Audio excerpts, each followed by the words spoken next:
The state of matter is like human behavior. Like human beings, they adapt to their surroundings. In fact, all living beings do. So as per the situation, they adapt themselves. Similarly, the form of matter can also keep on changing. Ice you keep on table, after some time it will become liquid. You put some water in a katori or in a pan, put it in the sun, after some time it gets reduced. You put clothes to dry, they are wet before, but after some time they become dry because water is being evaporated. So what does that mean? Basically, it means the state of matter is not something rigid. Every form of matter can exist in its three forms and they are interchangeable. It's nothing final. Just like we cannot say that these are now habits and they are final. We can change our habits depending upon what are the circumstances, what are the conditions. And here the conditions for change are temperature and pressure. So the habits also change, and just like the states of matter can also change. So state of the matter can change,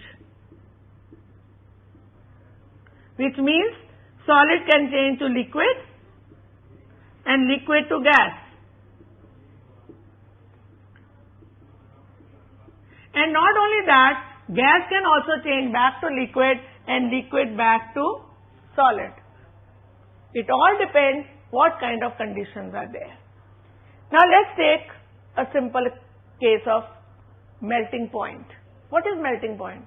The process by which a solid changes into liquid is called melting, like when ice changes to water. So the process by which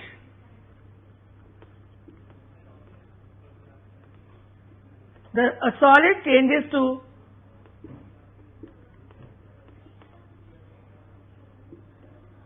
liquid is called melting.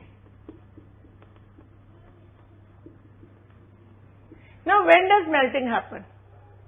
I also said that when the conditions change, and here the conditions are temperature and pressure, then the state of matter changes. Then the melting can happen. And interestingly enough, it can happen only at one temperature. For this, again a simple activity. You can take a beaker, put some ice in it, fix it on a stand, and hang a thermometer. The temperature at which ice starts melting, observe that temperature. When ice starts melting, and the temperature when it has completely melted.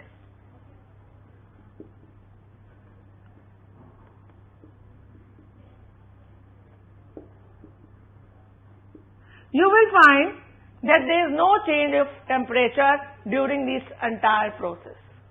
It remains 0 degrees Celsius or 273.16 K.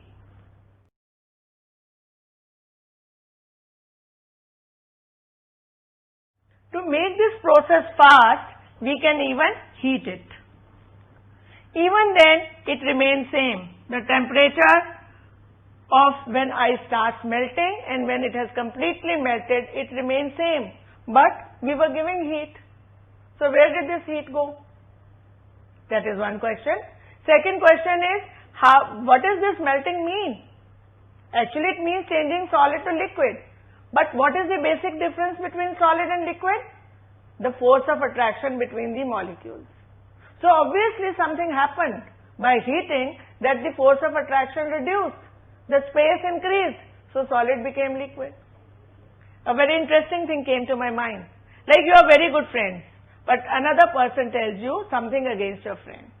And somehow, slowly, your love for your friend reduces. And you start moving away from your friend. So now, he or she is one of the friends, but not the best friend.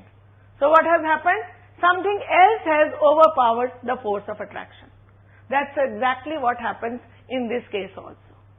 When a substance, a solid substance is heated, then the kinetic energy becomes more than, the heat provides a kinetic energy to molecules, so their motion increases, the rate of motion increases, and as a result it is able to overpower the force of attraction, and so it becomes a liquid.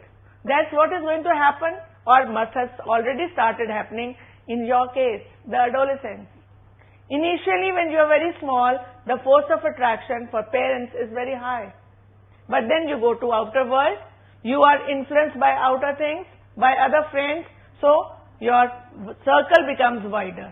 So that means what has happened? You have become like a liquid. Now you are moving away from your home. Right? So here also the kinetic energy has taken over more over the force of attraction. So you can say heat provides more kinetic energy.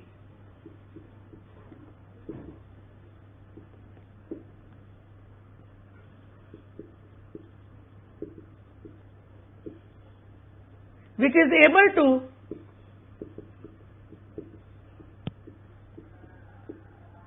overpower the intermolecular force of attraction.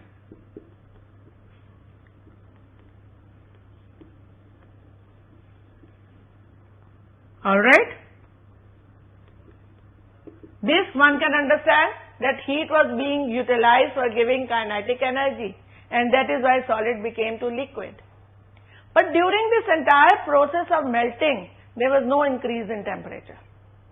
Once again, because it was being utilized for melting. Now this is hidden. This heat has got hidden. And the word for hidden is latent. Latent means hidden. Like you have so many talents. One day you were forced by your teacher to go up to stage and you find you could sing or you could speak. Now till then you didn't know about it. Now that's a latent talent. Similarly, the heat, when we give heat and it is used only to change solid to liquid, that is latent heat. So we can also define latent heat. Now this is a very important definition. So let me write it for you. The heat energy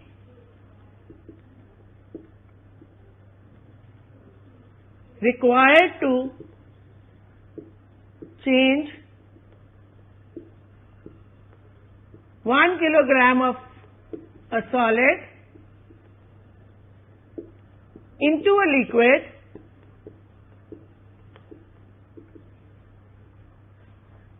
at atmospheric pressure.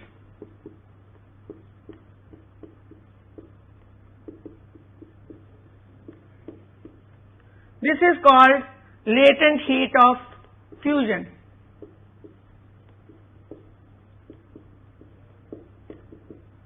Fusion term is used when solid is changing to.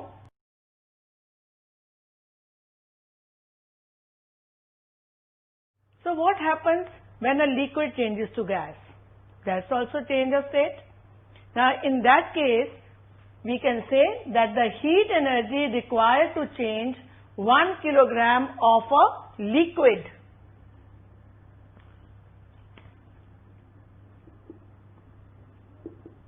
into a gas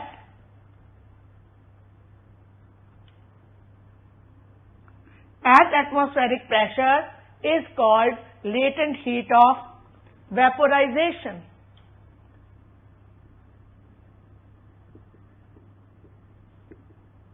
Just as latent heat is required to change solid to liquid, it is also required for change from liquid to gas.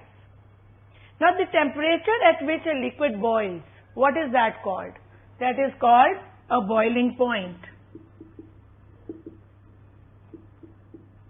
This can also be easily determined.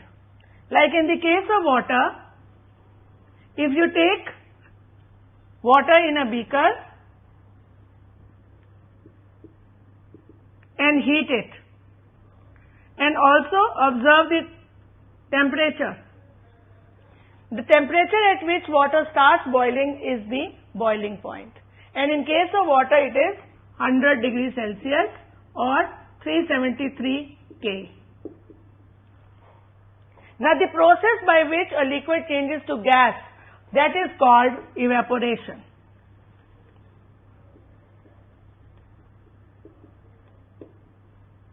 Basically, by now what have we learnt? That when we heat something, then the state of matter changes. And also when we cool. Like we took water, we cooled it by keeping in freezer, it became solid. We heated it, it became gas. So what has brought about this change? Increase in temperature or decrease in temperature? So we can just say that change in temperature can bring about a change in the state of matter. We can write it like this: solid, heat, liquid, heat, gas.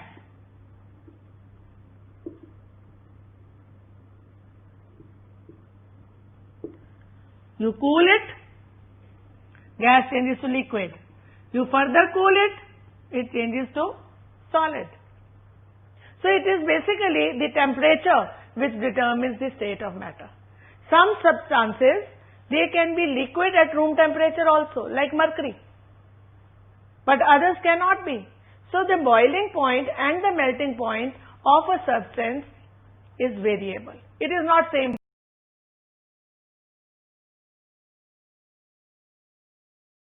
Now boiling point can easily be determined if we take a beaker, fill it with water, hang a thermometer like we did in previous case, and then start heating it.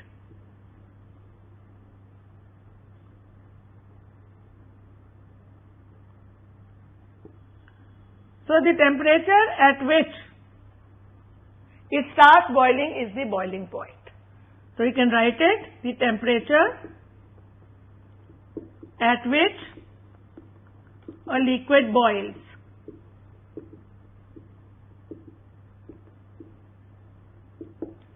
Now this is a normal situation, but there is a variation. There are some solids which can change directly to gases. So for example, if it is like this: solid, liquid, gas, the 3 points of a triangle. Solid can also change to liquid, liquid can change back to solid, and same is the situation here. And at times solid can directly change to gas and gas can directly change back to solid. But this is not true for all substances. There are some substances which directly change from solid to gas. Right? There is no intermediary stage. And this kind of conversion is called sublimation. And the substances which can sublime, they are called volatile. Like some people get angry very fast. Immediately from a smiling face, they can, flare up and become angry. But some people, if they are happy, then even when they are feeling angry, for some time they are in a state where they are neither very happy nor very angry. So people who react very fast, don't we call them volatile? Similarly, we have certain substances which are volatile. What are those substances? Like camphor, naphthalene,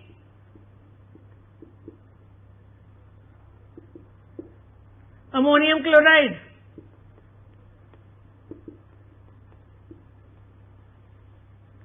even when we want to protect our grains, we sometimes for fumigation, we use volatile substances so that they change to gas and gas spreads throughout the grains and grains are protected. For this also there is a simple experiment. We fix a stand and in a watch glass we take this volatile substance, cover it with a funnel, block this mouth with cotton, then we heat it. Now what happens? That this solid changes to gas and the fumes go up. As they rise up, the neck of the funnel is cold, so immediately they change back to solid. So from solid to gas and gas back to solid. So one condition now we are very clear, that change of temperature can change the state of matter. Now what is the second condition? The second condition is pressure. If we go back to our molecular condition, what we found, that in solid the molecules were very close to each other. In liquid they were not so close to each other, and in gas they were totally spreading. They occupied the entire available space, right? Now when we put pressure, we can bring these molecules closer, like your teacher puts pressure, she says, instructs, at times even screams, that is the pressure, and so you go back to your seats, or you can say then the molecules come closer. And if you further apply a pressure, they will become more close. Like in the case of gas, if you put pressure, the molecules will come closer and it will become a liquid. You further put pressure, it can become solid. So by increasing pressure also, the state of matter can